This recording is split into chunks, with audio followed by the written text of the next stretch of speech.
starts at 7:10. Started at 7:10 here for a long time. What's up, everybody? Welcome back to the 10After7 podcast with your host, Michael Cody Stephenson, episode 21. And today, I'm going to talk about something I never thought in a million years I would ever discuss on this podcast. And that's NASCAR. And I've got a lot to say. A lot of good things to say about that sport. It's one of the few we have on television right now. And what was on display yesterday gave me the chills. The lone African American in the sport, Bubba Wallace, a few weeks ago, he spoke out courageously about how no longer the Confederate flag should be raised at their races. And I thought to myself, man, I don't know if NASCAR is going to back him. I know NASCAR is huge in the South. Their demographic, I'm not sure NASCAR is going to make that flag come down. And they didn't think twice about it. They backed their driver immediately. No more Confederate flags. And this past Sunday at Talladega, a hateful act occurred. A noose was found in the garage of Bubba Wallace. And on Monday, NASCAR had a chance and delivered to show the world that we stand by our guy. Every single race car driver, every single pit crew member walked his car to the front of the field and stood behind him during the national anthem. NASCAR, bravo. Bravo. They will not put up with the racism that still occurs in today's world. And I want to read you guys from an ESPN senior writer, Ryan McGee. The first couple paragraphs of this page will get you. Here it is. He begins. To the person or persons who tried to ruin everyone's weekend at Talladega Superspeedway, I have something I need to tell you. To the ones who thought they could dip into the tired old 1934 or 1964 racist playbook and elicit fear by placing a symbol of hate, a noose, for heaven's sake, in the garage stall of a black race car driver, I really need to make sure you are paying attention to what I have to say to you. Oh, and the grown adult or adults who spent hundreds of dollars to fly a defund NASCAR banner and Confederate flag behind a plane over Talladega, you should listen up too. Same for you rednecks who drove a parade of pickups around the perimeter of the racetrack with that same flag flying out of the beds. Or even you who wandered onto the property at Sonoma Raceway and hung a piece of twine tied in what appeared to be a noose from a tree. I need y'all to read this next part. It didn't work.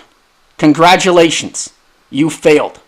In fact, what you accomplished was the complete opposite of what you set out to do when you tied a rope into a loop, called the aerial advertising guy, or ruined the resale value on your truck by bolting a flagpole into the bed.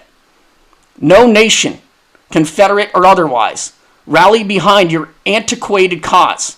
Instead, the reinforcements who did roll in gathered to stand together on the other side of your pitiful effort to divide and conquer, the right side. And you want to know who really wasn't scared? Darrell Wallace Jr. That's who. Yes, Bubba wept up Monday afternoon at Talladega, but it wasn't because he was rattled by someone throwing down a piece of rope. In fact, a lot of us cried on Monday, but it certainly wasn't because of you. The always so impressive anonymous bully pushed our buttons. It was because those other 39 drivers pushed Wallace's car all the way to the front of the pre-race grid, and then so many of them repeatedly pushed his car towards the front in the aerodynamic draft. Does that not get you going? Thanks, you failed. You couldn't do it. The right side is not going to put up with the racism. Every single one of those drivers stood behind Bubba Wallace. And it was on every news platform, ESPN, to tell you, you don't scare anyone. You will never scare anyone. And NASCAR, I couldn't be more proud to see that. I'm a sports fan. I've watched NASCAR maybe 5 times in my entire life for no longer than 10 minutes. And yesterday, as a sports fan, and as someone who lives in the United States of America, I was proud. I was proud that every single one of those people stood behind Bubba Wallace. And I stand behind that sport and Bubba Wallace for the rest of time. Unbelievable act. Think about it. NASCAR did this. NASCAR. When Colin Kaepernick took a knee, you didn't see the NFL doing that. And I even said back then, when Colin Kaepernick took that knee, I said, how much would it mean for us as a society if every single person took a knee throughout the NFL and stood behind Colin Kaepernick to say we don't stand with racism. We all together stand against it. And NASCAR sent that message loud and clear yesterday. And you know what? I mean, reading those couple paragraphs right there, if that doesn't get you fired up, Ryan McGee, shout out to you. Everyone needed to read that piece. And that's just the first couple paragraphs. Go and read it, ESPN.com. Incredible. And I'm proud. I got a favorite race car driver. That's for sure. I just needed to get that off my chest. It's a Tuesday. We still have a lot of stuff going on in today's world, especially the negotiations that have stalled throughout the process in the MLB, my favorite sport. I needed something like that. Yes, I did. Because on Sunday, when that popped up on the screen, the breaking news during SportsCenter, that there was a noose found in the garage of Bubba Wallace, disturbing. And NASCAR shoved it right back in their face. You didn't scare anyone. And I'll move on to baseball. Rob Manfred, I've said it. Don't like him. He's going to implement the 60-game season. The Players Union has till 2 o'clock today to agree to report on July 1st their home stadiums to start a training camp, spring training 2.0 if you want to call it. And they want to begin the season on July 24th. I'm bummed out. Baseball's in a bad spot. If they can implement this 60 games, I don't even know if it's going to happen. The players can agree to it, but until the safety measures come out, the protocols, baseball should have been figuring that out weeks ago.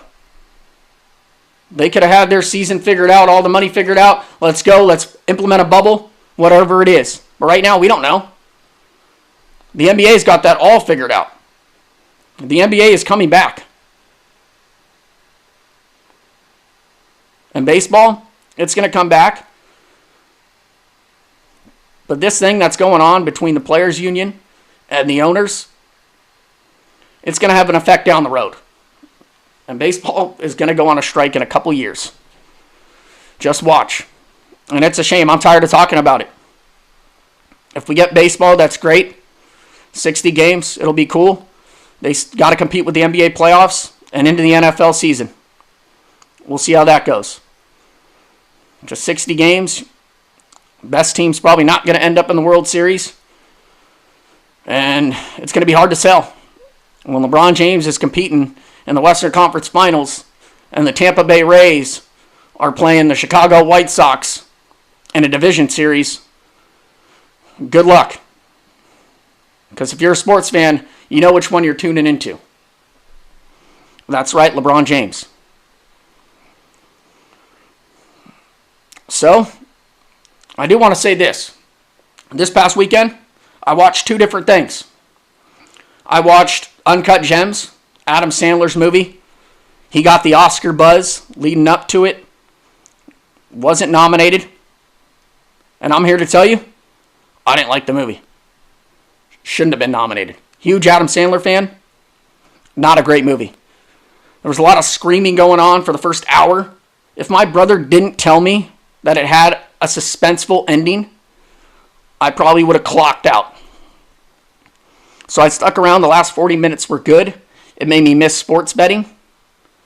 Following a game, following prop bets. Hoping your guy gets one more rebound so you hit the over. Hoping your other guy hits the under on 15 points. I just missed that aspect of sports betting. And Adam Sandler did great doing that, but just too much yelling in that movie. The girl in it, though,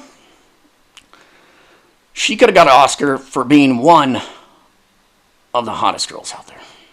That was a plus. I'm not going to lie. I stuck around. Maybe to see her a couple more times. So that's my thumbs down on Uncut Gems. And going into it, I asked a couple people, and there was difference of opinion. Yeah, it was good. I loved it. It was bad. And I fell on the other side. Not great. The other one I watched, Ken Griffey Jr. And if you follow me on Twitter, I went on a deep dive. Sunday, that's all I was tweeting about. Ken Griffey Jr. The documentary on MLB Network. It was at MLB Network Presents Jr. I've already watched it twice. And I tweeted out, Ken Griffey Jr. is where it starts when we're talking about the GOAT in the sport of baseball. Was there anyone better during their prime? Was there anyone better at every aspect of the game of baseball? The answer is no. And he played in the steroid era, and by all accounts, he did it all natural. And I loved that part of the documentary at the end. That's what separates him from that era. He did it the right way. And he hit 630 homers. And his late career was derailed by injuries. And there's no doubt about it, he would be the home run king if injuries didn't hamper the second half of his career. He hit 630. And he had a torn hamstring, 2 wrist surgeries, a knee surgery, ruptured ankle. And I'm on record, the best part of that documentary is when he got to play with his dad, Ken Sr. And Ken Sr. was a part of the Big Red Machine, 2 championship teams, 1975, 1976. A lot of people think it's the greatest baseball team ever assembled. And it's a good debate. He was a part of it, 3-time All-Star, All-Star Game MVP. And at the age 40, the Seattle Mariners brought him on, and he got to play with his son. I can't even comprehend it. I can't wrap my head around playing with your dad. And these guys looked like they were having a blast doing it. Ken Jr. was kind of messing around with them. There's a part when a fly ball's hit to left, 2 outs in the inning. Ken Griffey Jr. steps in front of Sr. and snags the ball. Laughs his way to the dugout. Ken Sr. comes in and says, "Hey, you're grounded. Give me your keys." Ken Sr. said he's the only guy ever that could say he heard from the on-deck circle, "Come on, Dad." These guys hit back-to-back home runs in the same game. Dad goes dead central against the Angels. Junior comes up, hits one over the left field wall. We'll never see that again. Ever. And then there's the part with Ken Griffey Jr. and his commercials. And that's when I went in the deep dive. Because we've heard the talk, baseball doesn't really market their players well. Boy, did they market Ken Griffey Jr. well. He was a giant star. He was in Fresh Prince of Bel-Air. And I remember a commercial. 10-year-old me remembers a commercial, Pepsi commercial, with Ken Griffey Jr. and Sammy Sosa. Legendary. Ken Griffey Jr. baseball game, N64. I still have it. If I could find the cord to buy N64, that's what I'd be doing during this quarantine. Ken Griffey Jr., hands down, backwards hat. He was iconic. If you're going to show any person that wants to be a baseball fan any highlights, it's Ken Griffey Jr. The swing, the prettiest swing there will ever be. Ever. I could watch it on a loop. It's in my head now. From the left side. I love him, man. 24. And yes, I'm getting a Seattle Mariners hat. I think I'm going to do the navy on top, teal bill, and flip that around to represent Ken Griffey Jr. on a regular basis. I don't know one person that could say they weren't a Ken Griffey Jr. fan. Me and my friends used to play wiffle ball, and we used to draft teams and then go in the backyard and imitate their batting stances. And if you had that first pick, you were either going Gary Sheffield or Ken Griffey Jr. So that's a great documentary. I already watched it twice. Probably going to watch it a third time. That's nostalgia right there. That's the baseball that I need in my life. And it's sad that I have to watch documentaries to get it. Excuse me. I wanted to update you guys on books. Man, June's been a tough month. I fell behind very quickly, started reading the book about Mickey Mantle. I was like, maybe this isn't the one for me. So I jumped back in to Boys Will Be Boys by Jeff Pearlman on the Dallas Cowboys of the 90s. Electric. I never finished it, so I'm on chapter 12. I will finish it by June, and I'll be 6 for 6. I'm going to Palm Springs this week. I might do another podcast. I'm going with a bunch of buddies. We'll see how out of control we get. But there could be some interesting guests on those. There's a diehard Lakers fan there. There's a Chargers fan. Not much to talk about there. But I'm going to end this podcast. We ended last week when I brought Ronnie Clark on and Kyle Slowey by calling out our fantasy football rivals. Now, I made a trade. No one wants to hear about your fantasy football team. That's the say in radio. No one ever wants to hear you talk about your fantasy football team. But I'm going to do so. That's why 10 After 7 is awesome. Free space. We could talk about it. So kind of big news. Fantasy football right around the corner. And I got the itch to trade. It's a keeper league, auction draft. I had Lamar Jackson last year. MVP. And I traded him. I traded him for Kyler Murray. Because Kyler Murray is a few dollars cheaper. I think there's rookies going into the NFL this year that I'm willing to spend a pretty penny on when the auction draft arrives. So that extra $11, if it's that, whatever, that will be going towards a possible CeeDee Lamb.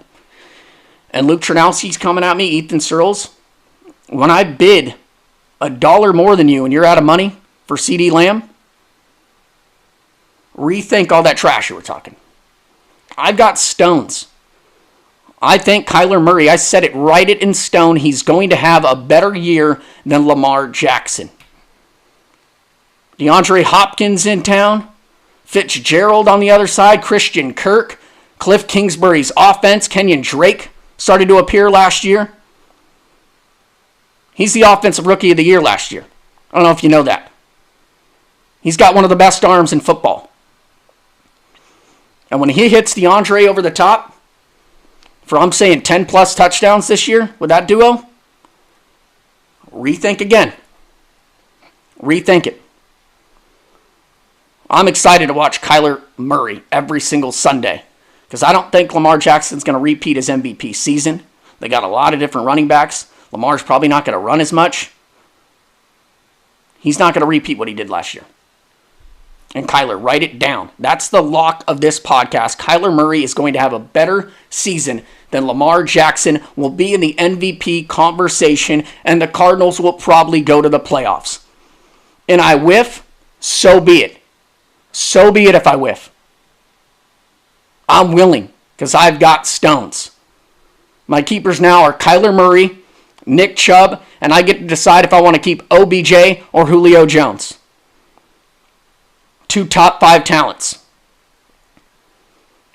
I'm out. I don't want to get too much into it. Fantasy football guys, Ethan, Luke, John Serta. Take your shots. You're going to miss. Cody's coming. First title this year. Book it. You guys could follow me on Twitter at 10After7 and on the Instagram at 10_after_7. Hope you guys enjoyed the podcast. Hopefully another one will be released this week with a surprise guest. I'm out. Woo! Go Dodgers.